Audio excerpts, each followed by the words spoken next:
Get the mercy, serve a Vaishnava. Please, and get the mercy. If you commit offense, speaking ill of a Vaishnava, blaspheming a Vaishnava, everything is lost. If you have gotten anything, it's all destroyed. It's all lost now. You are bereft of everything. You lose everything. Any education, any tapasya, anything you have gotten, if you commit Vaishnava Aparadha, you lose everything. Completely lost. And therefore we say, don't commit a Vaishnava Aparadha. Don't commit. Become a Rambulas, blood of grass, lowest of the law. All are superior to me. All are superior to me. All are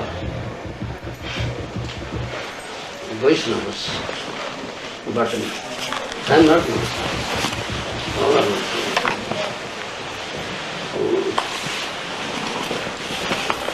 Lowest of the law, if the list will be made, number 1, 2, 3, like that, my name will come at last. Nobody is below me. Everybody is above me.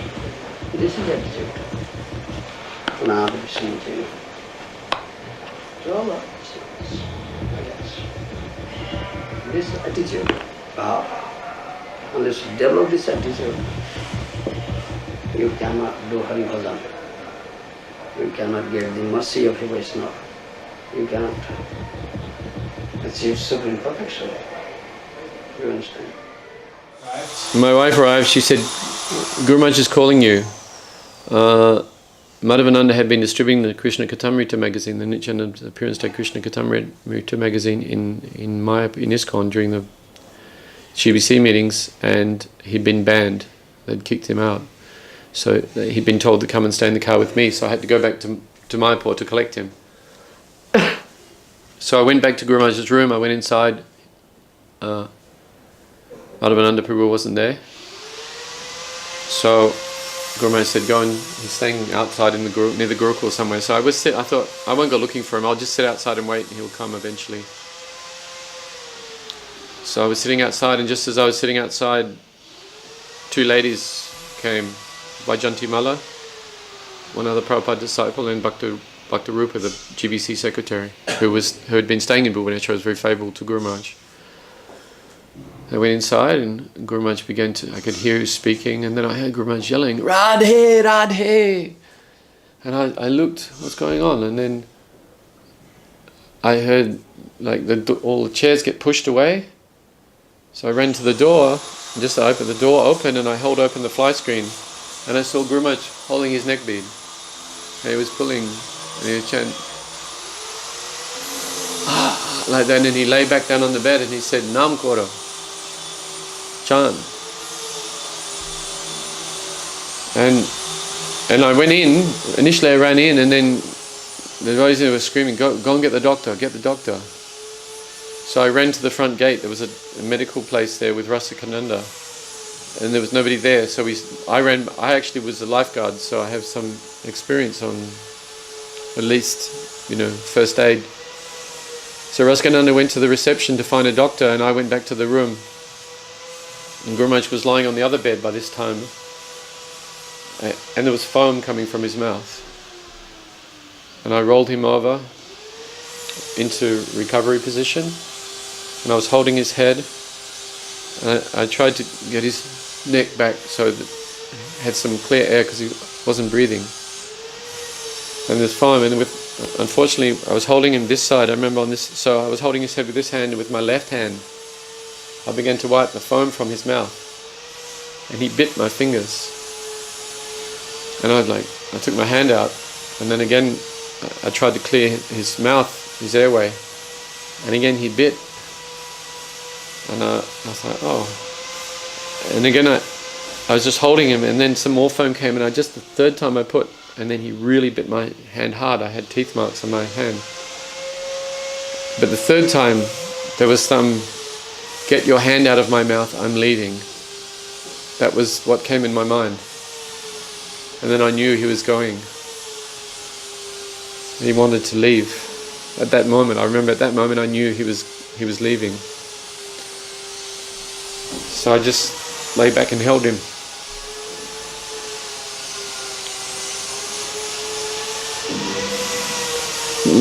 Then the doctor came, and the devotee said,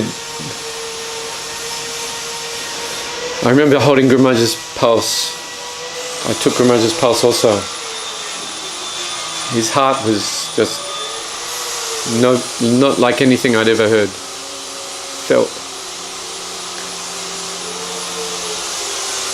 And they said, "Go and get the car." So I just ran. Said, "We'll go to the doctor." Bhakti Rupa came back with the doctor and he said, "Get the car, we'll take Guru Maharaj to the doctor." And that was like, okay, I'll do that. Just some hope was there. So I ran. By this time it was quite like 7 o'clock, just getting dark. I ran to the gut. I think the boats had stopped, but somehow there was a boatman. I remember there was a boatman there just calling me, "Come, come, come." And he put me, I was the only person on the boat, one of those big black boats. He took me to the other side. I ran through Navadvip, all the lights were off. I just remember I was running in pitch black darkness.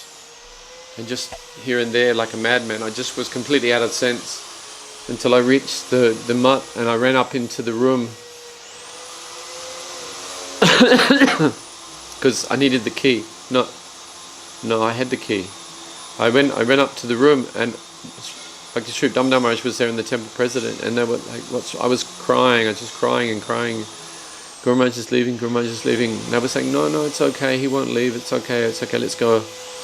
So we went in, I unlocked the big gate, the big iron gate, so we went in, and then I couldn't find, that's right, I had the car key and the gate key in my pocket. So I went in, and then we couldn't find the car key, and for like an hour we searched through the grass, and we tried to break open the back, it was like a station wagon, we tried to break open the door. And finally we gave up, we thought, oh, well, it should be okay, we'll go back, I'll go back now. And just as I was coming out with a torchlight, we saw where I'd opened the gate, I'd taken both keys and the key had fallen into the grass. So I took the key, got into the car, I drove like a complete madman. I remember overtaking trucks on the left-hand side on the dirt. We came around into the Bhakti Siddhanta Marg that goes into Mayapur. There's a railway line that you go over. The gates were down. And as we're coming up to it, the temple president, who was a local Bengali, said, "Don't stop here. The Gundas put the gate down and they will attack us when we stop." So the whole thing was complete drama. So what we did, you come up like a bit of a ramp like this, and he said, "You roll up to the ramp, and as soon as we get to the top, I will roll out and I will open the thing. But you back at the car away, and if they attack me, just leave me." It was that dramatic, it was crazy. So I rolled up, and literally he rolled out of the car, and I chucked it in reverse and backed off about 300 or 400 meters. And then I had the big high beam on, and nothing happened. He got the gate open, we went across. We drove into Mayapur. We came through the front gate. And I remember looking up at Guru Maharaj's room, and there was like beams of light coming out. It was really incredible, really mystical, like you see in some sort of cartoon or something. And I went up there, I walked into Guru Maharaj's room, and he was just lying on the bed.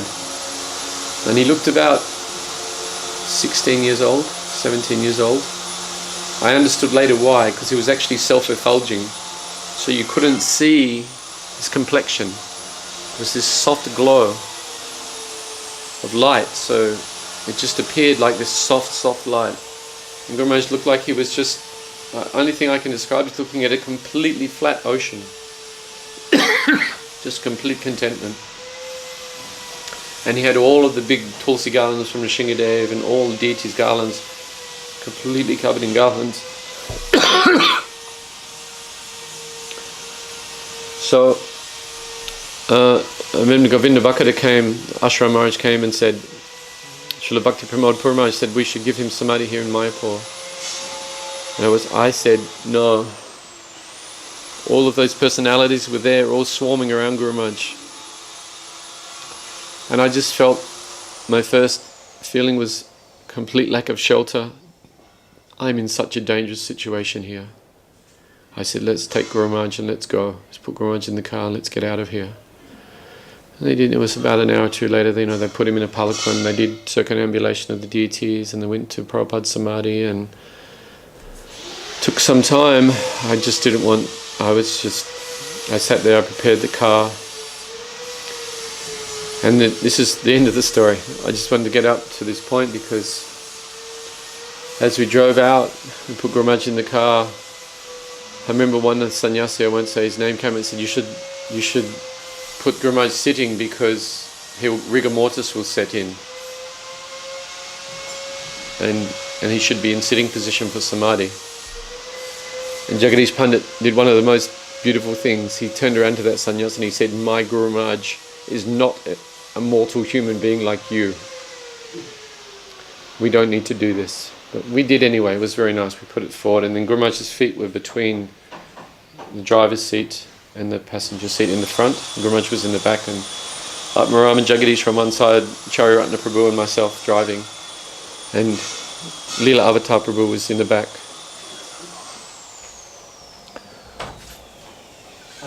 Hello. Almost finished. And so we drove out.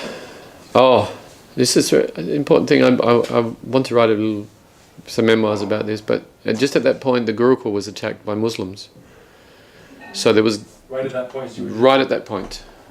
So as Guru Maharaj was coming back from the Samadhi in the palanquin, they did the circumambulation. How did they attack? With guns and swords and... To do what? Like, what was the... There was some land dispute. ISKCON was trying to push into some areas and some Muslim areas. So they attacked with guns, and there was gun firing. And there was people on the top of the Lotus. Guru Maharaj was in the Lotus building. I remember because we were sitting in the courtyard in the middle, in the car, and right in front of me I saw gun flashes going off from the roof. And then the guards last time apparently hid in the toilet. So then all of I remember Jayapataka Maharaj coming past with a double barrel shotgun open across his arm, loading shotgun pellets. Came running, and we turned around, and just as we came, the Vrindavan Sankirtan bus came for all of the rest of the Srila Goura Govinda Maharaj disciples, and my wife had to, again, I abandoned her. So when I left her, they turned all the lights off, so they cut the lights. They cut the lights. And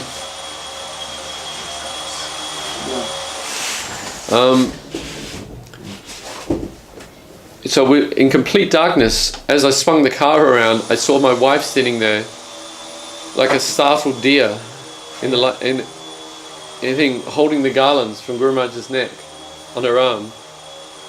And then I just remember this devotee walking past her with a pistol in his hand, like a loaded pistol. That was it, like all these images, and imagine leaving your wife just married 6 months in that situation, but somehow she was protected. You drove off? I drove off with Guru Maharaj and the devotees, and Guru Maharaj in the car. She's just in. So we drove down the centre of Mayapur, between the gardens, out the front gate. They opened the front gate, and there was dogs attacking each other. Like bared in the headlights, I just saw teeth and headlights, and it was really, I felt like the earth was about to open up and swallow us. And this is really critical because at that point, as we'd driven to come to Mayapur, we'd stopped at Ramuna, and in Ramuna there is the Samadhi of Rasakananda Prabhu. And when he left, all of his disciples left with him, and they all in Samadhi with him. That thought came in my mind, and at that time the Ganga had pushed very close to the front gate of Mayapur, and I could have just accelerated, gone through some of those shops, and 100 meters on the other side I really seriously thought I would just drive into the Ganga and finish everything. Because when I saw the dogs, I was devastated, completely. But one thing was there, and I see this as Gurudev Guru Maharaj, this is the connection, that I thought, no. He told me I got very sick before, and I wanted to leave my body, and he said, it's not your body, it's not your business, you have no business to die without asking me. So I thought, without asking him, I won't do this. So what should I do? I should take shelter somewhere. I will go to Prankishore Prabhu, who is most dear to me, and I'll ask him to take me to the lotus feet of Srila Narayan Maharaj. So I turned right, and we left, went back to Bhubaneswar. So I think that it was all arranged.